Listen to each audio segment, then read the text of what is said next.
ओम नमः शिवाय। हर हर महादेव।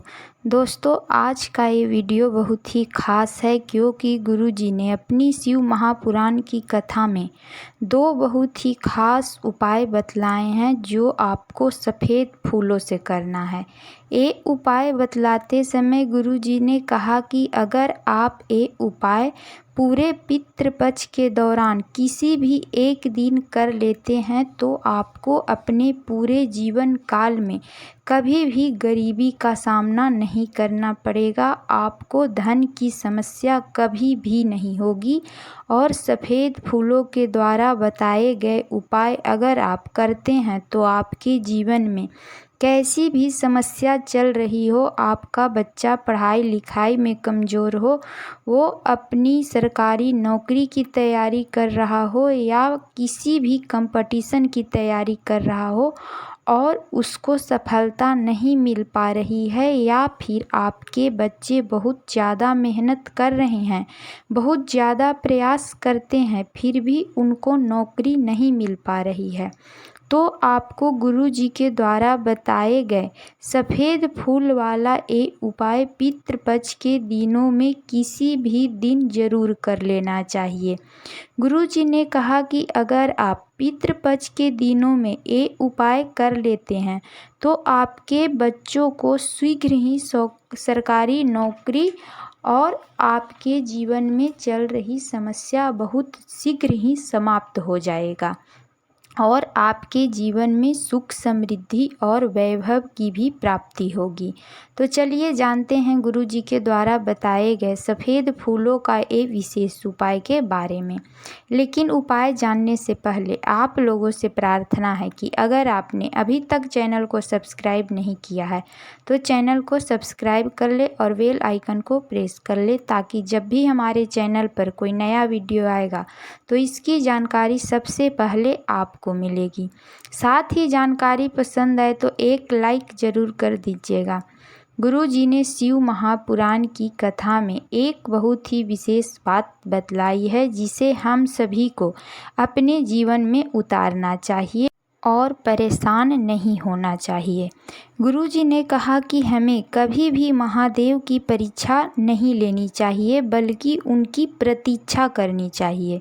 गुरुजी कहते हैं कि हमारे पास ऐसे कई पत्र आते हैं जिसमें लिखा होता है कि एक बार पशुपतिनाथ का व्रत किया, 2 बार पशुपतिनाथ का व्रत किया, 3 बार पशुपतिनाथ का व्रत किया, लेकिन उनकी मनोकामना नहीं परिपूर्ण हुई, तो वो हारे नहीं और वो महादेव की प्रतीक्षा किए और उन्होंने चौथी बार, यहाँ तक कि वो 5वीं बार भी पशुपतिनाथ का व्रत किए और महादेव ने उनकी प्रतीक्षा को निराश नहीं होने दिया और महादेव ने उनकी मनोकामना को परिपूर्ण कर दिया।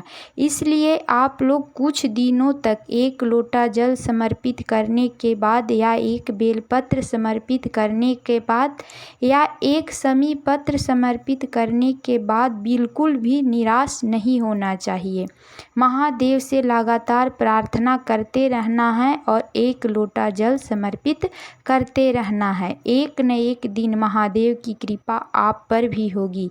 आपकी भी मनोकामना, आपकी भी जो भी इच्छा है वो महादेव परिपूर्ण करेंगे ही करेंगे। तो चलिए जानते हैं गुरुजी के द्वारा बताए गए पहला खास उपाय के बारे में। ये उपाय जो भी व्यक्ति पितृपक्ष के दिनों में करता है तो उसके जीवन में किसी भी प्रकार की समस्या चल रही हो, चाहे आपके पितृ आपसे प्रसन्न न हो या फिर आपके जीवन में किसी भी प्रकार की समस्या चल रही हो या आपका कोई भी किसी भी प्रकार का कार्य सफल नहीं हो पा रहा है, तो आपको एक सफ़ेद फूल से ये उपाय कर लेना है।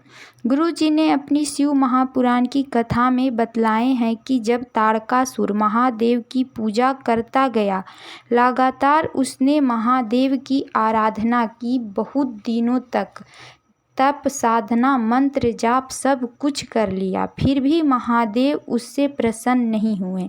तो एक दिन वो पितृपक्ष के दौरान जो मासिक शिवरात्रि आती है, उस मासिक शिवरात्रि में उसने सिर्फ एक सफ़ेद फूल महादेव के शिवलिंग के ऊपर समर्पित कर दिया। तो उसी समय महादेव तारकासुर से प्रसन्न होकर उसको दर्शन दे देते हैं और दर्शन देने के पश्चात तारकासुर की मनोकामना को परिपूर्ण कर देते हैं, जिसके लिए वो वर्षों से महादेव की आराधना कर रहा था। इसलिए इस उपाय को आपको पितृपक्ष के दौरान जो मासिक शिवरात्रि आ रही है, उसी दिन आपको ये उपाय करना है। पितृपक्ष की मासिक शिवरात्रि 12 सितंबर को पड़ेगी। इसी दिन आपको ये सफ़ेद फूल वाला उपाय कर लेना है। इस उपाय के लिए आपको एक सफ़ेद फूल ले लेना है। सफ़ेद फूल आप किसी भी प्रकार का ले लीजिएगा, लेकिन आपको केतकी का फूल भूल कर भी नहीं लेना है। इस बात का विशेष ध्यान आपको रखना होगा, क्योंकि केतकी का फूल महादेव को समर्पित नहीं किया जाता है, इसका बहुत बड़ा दोष लगता है। इस उपाय को करने के लिए गुरुजी ने कोई भी विशेष समय नहीं बतलाए हैं, तो आप इस उपाय को पितृपक्ष के मासिक शिवरात्रि के दिन पूरे दिन में कभी भी कर सकते हैं। आप सुबह में करना चाहते हैं तो सुबह में कर लीजिएगा, शाम को करना चाहें तो शाम में भी आप इस उपाय को कर सकते हैं। देखिए, आपको सिर्फ एक सफ़ेद फूल को लेकर चले जाना है महादेव के मंदिर में। शिवालय पहुंचकर आपको महादेव के शिवलिंग के समीप हमेशा की तरह उत्तर दिशा के तरफ मुँह करके बैठ जाना है और एक सफ़ेद फूल को महादेव के शिवलिंग के ऊपर समर्पित कर देना है। और इसके बाद शिवलिंग के समीप ही बैठकर आपको श्री शिवाय नमस्तुभ्यम मंत्र का 11 बार, 21 बार या जितना आपके पास समय है उतनी बार मंत्र का जाप कर लीजिएगा। गुरुजी ने कहा कि इस प्रकार से जब हम पितृपक्ष की मासिक शिवरात्रि के दिन एक सफ़ेद फूल महादेव को समर्पित करते हैं, तो महादेव हमसे अतिशीघ्र प्रसन्न हो जाते हैं और जो हमारे जीवन में जो भी परेशानियां चल रही है उससे हमें जल्द ही छुटकारा मिल जाता है और हमारे घर परिवार में सुख, समृद्धि और वैभव की भी प्राप्ति होती है। चलिए अब जानते हैं गुरुजी के द्वारा बतलाए गए दूसरा खास उपाय के बारे में।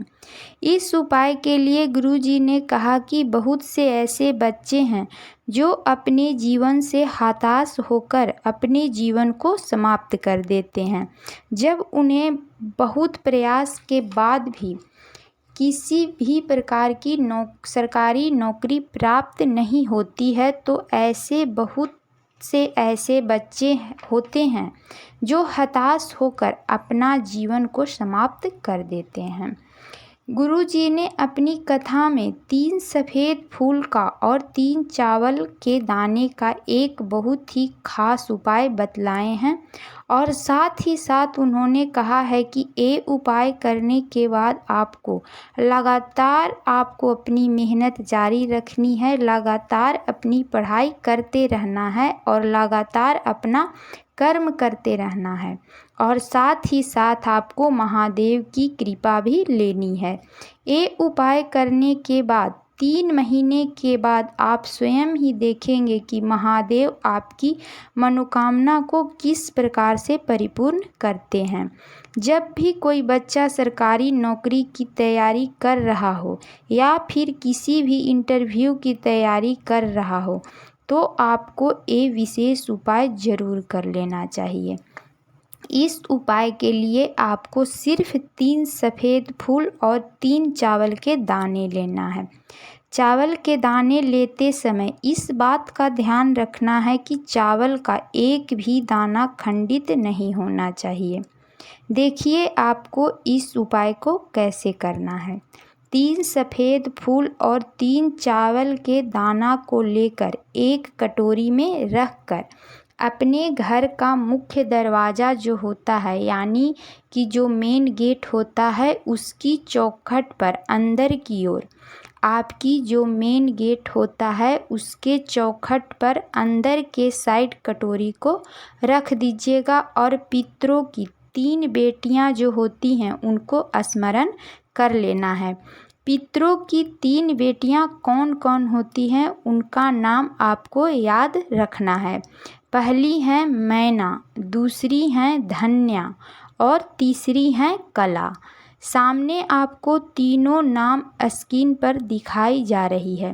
ये तीनों पुत्रियों का नाम आपको ले लेना है, मैना, धन्या और कला। ये तीनों पुत्रियों का नाम लेना है। इसके बाद आपको अपना नाम लेना है, अपना गोत्र बोलना है और आपने जो 3 चावल के दाने और 3 सफ़ेद फूल कटोरी में रखे हैं, इनको उठाकर आपको चले जाना है महादेव के मंदिर में। शिवालय पहुंचकर सबसे पहले 3 चावल के दाने और 3 सफ़ेद फूल को नंदीश्वर महाराज को स्पर्श करवा देना है। नंदीश्वर भगवान में जब आप 3 चावल के दाने और 3 सफ़ेद फूल जब स्पर्श करवा देंगे, इसके बाद आपको ये 3 सफ़ेद फूल और 3 चावल के दाने को माता अशोक सुंदरी वाले स्थान पर समर्पित कर देना है और महादेव से प्रार्थना कर लेना है। गुरुजी ने कहा कि अगर आप इस उपाय को पितृपक्ष के दिनों में किसी भी दिन इस नियम से करते हैं तो आप स्वयं ही देखिएगा कि आपका बच्चा जो लगातार परिश्रम कर रहा है, लगातार नौकरी के लिए प्रयास कर रहा है, उसे महादेव की कृपा प्राप्त हुई या नहीं हुई। गुरुजी के द्वारा बताए गए ये विशेष उपाय आपको पितृपक्ष में करना है। पितृपक्ष के अब कुछ ही दिन शेष बचे हैं, तो आप ये उपाय पितृपक्ष के दिनों में ज़रूर करिएगा। आपको महादेव की कृपा अवश्य ही प्राप्त होगी और आपके पितृ भी प्रसन्न होंगे। अगर आपको जानकारी पसंद आई हो तो एक लाइक ज़रूर कर दीजिएगा और चैनल को सब्सक्राइब कर लें। मिलती हूँ फिर एक नई जानकारी के साथ। श्री शिवाय नमस्तुभ्यम। हर हर महादेव।